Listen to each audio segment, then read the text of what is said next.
భాగ్యనగర్ వాసులు సొంతూళ్ల బాట పట్టారు. సంక్రాంతి సెలవులు ప్రారంభం కావడంతో హైదరాబాద్లోని బస్టాండ్లు, రైల్వే స్టేషన్లు రద్దీగా మారాయి.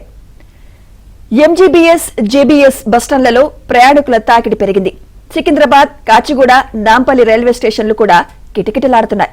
సంక్రాంతికి స్వస్థలాలకు 40 లక్షల మందికి పైగా నగరవాసులు తరలి వెళ్లనున్నారని అంచనా.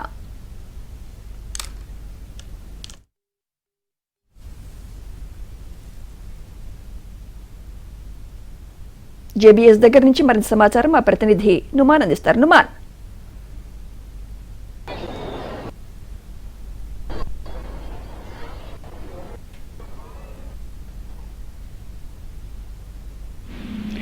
ఎలా ఉంది అక్కడ ప్రయాణికుల రద్దీ?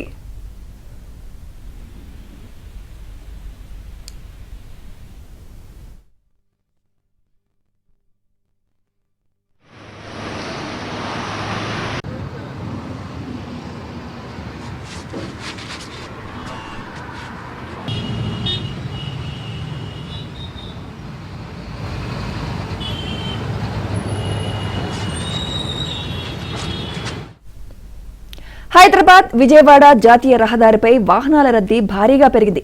పతంగి టోల్ ప్లాజా వద్ద వాహనాలు బారులు తీరాయి. సాధారణంగా పతంగి టోల్ ప్లాజా నుంచి రోజుకు 35,000 నుంచి 40,000 వాహనాలు వెళ్తుంటాయి. నిన్న ఒక్కరోజే 65,000 వాహనాలు టోల్ ప్లాజాను దాటాయి. వాహనాల రద్దీని నియంత్రించడానికి టోల్ ప్లాజా సిబ్బంది, పోలీసులు చర్యలు చేపడుతున్నారు.